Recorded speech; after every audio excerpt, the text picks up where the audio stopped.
So today we will be discussing The Forest of Hands and Teeth by Carrie Ryan. Do you believe in zombies?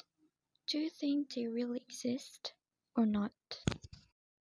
What is a zombie anyway? So a zombie is a fictional creature, a being not really alive but not dead either. They are often referred to as the undead. In most books and movies, zombies are slow-moving monsters in various states of mutilation or decay. A zombie's only goal is to attack humans and thus create more zombies. In The Forest of Hands and Teeth, author Carrie Ryan places readers in a world in which zombies pursue people in order to bite and infect them, thus turning them into fellow zombies. The Forest of Hands and Teeth. This novel has 320 pages, the first volume of a trilogy, a scholastic book for young readers, and the author is Carrie Ryan.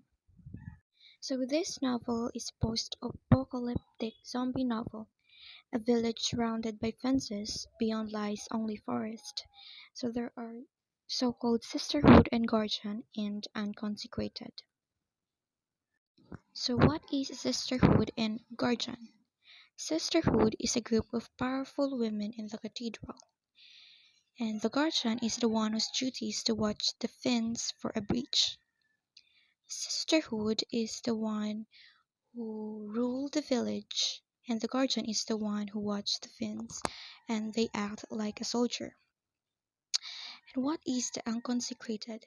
The unconsecrated is the opposite of something sacred that is set aside, or the impure. They are the zombies who lives in the forest, the undead who prey on the villagers. So before we go on with the novel, let's first identify or define First, this we have the terminologies cathedral that can or be the central seen in the location novel. of power in the village where the sisters are. Next is the infected, the one who has been bitten by an unconsecrated being. Outsider, someone from beyond the village. Forest, the area surrounding the village, supposedly the remainder of the world. So let's now identify the characters. So first we have Mary. Mary is a teenage heroine of the novel. She is also the narrator, and all of the events are told from her point of view.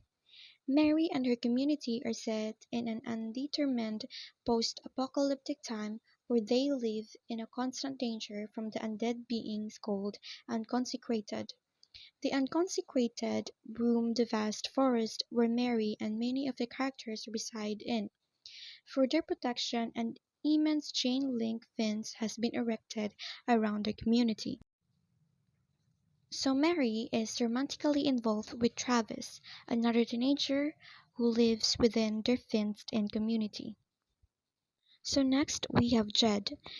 Jed is Mary's brother, a village guardian. His main tasks revolve around mending the fence that keeps the flesh-eating zombies out and killing any stray zombies that do manage to breach the village defenses. So Travis is Mary's love interest. Like Mary, he too is curious to find out what is beyond the sheltered community and the dark forest surrounding. He reciprocates Mary's feelings for him but doesn't want to marry her because his brother Harry is also in love with her. He proposes to Cass, Mary's best friend, instead. So next is Harry. Harry is Travis' brave and honorable brother.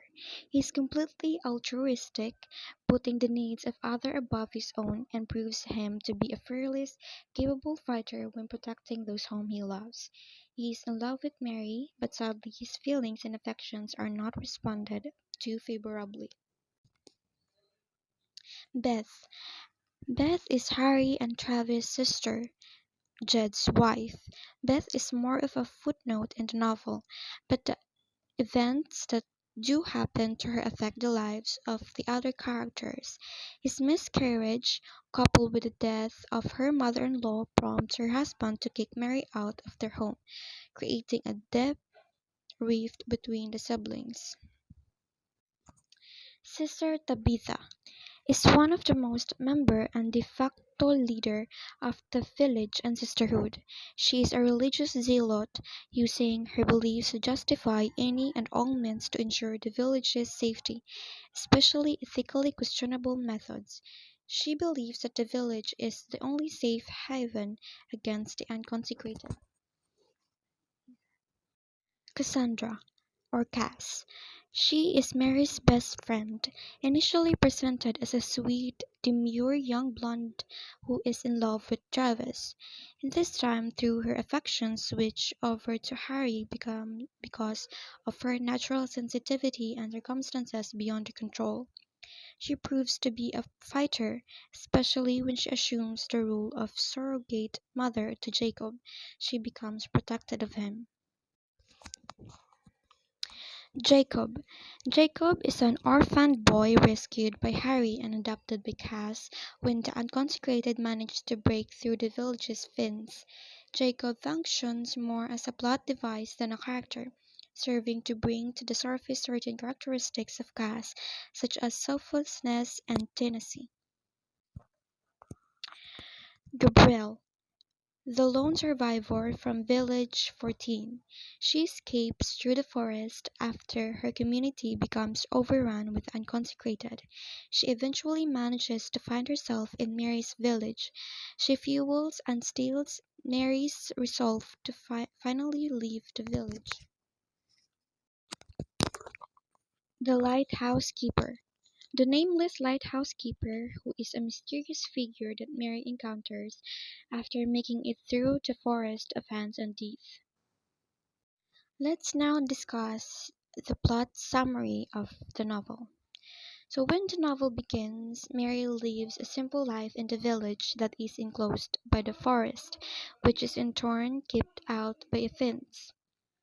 Guardians act as soldiers and also repair the fence.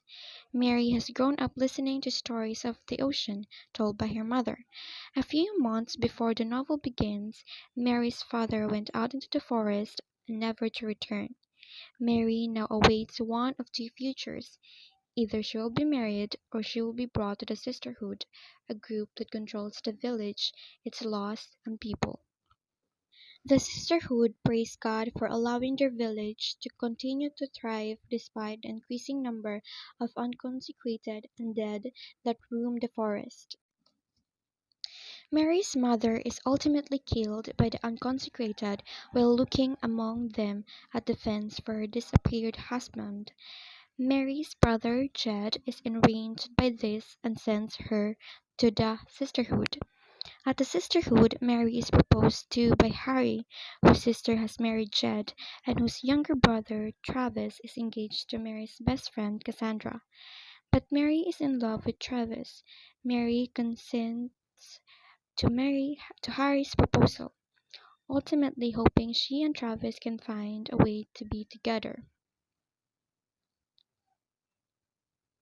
However, the arrival of a stranger, an outsider named Gabrielle, who is thrown to the unconsecrated and becomes one herself, paves the way of the breaching of the fences. Gabrielle's unconsecrated form leads the way, and Mary, Jed, his wife, Beth, and Travis, Harry, and Cassie escape the village, along with Mary's dog Argos and a little boy named Jacob. Beth is later killed as she is infected. They head out into the woods along a path protected by fences. They come across the town from which Gabriel had come, which has been overrun. While escaping that village, Travis is killed, helping the others escape. At last, they come to a gate which leads out into the woods. From there, Mary makes a run for it, only to be chased by the unconsecrated. Jude saves Mary's life, only to disappear among the consecrated. Mary falls into the water of a river, and when she wakes up, a man is hacking off the heads of the undead. He explained that he lives in a lighthouse up the shore, and his job is to kill the undead to keep them out of the nearby town. Mary realizes that she is at the ocean.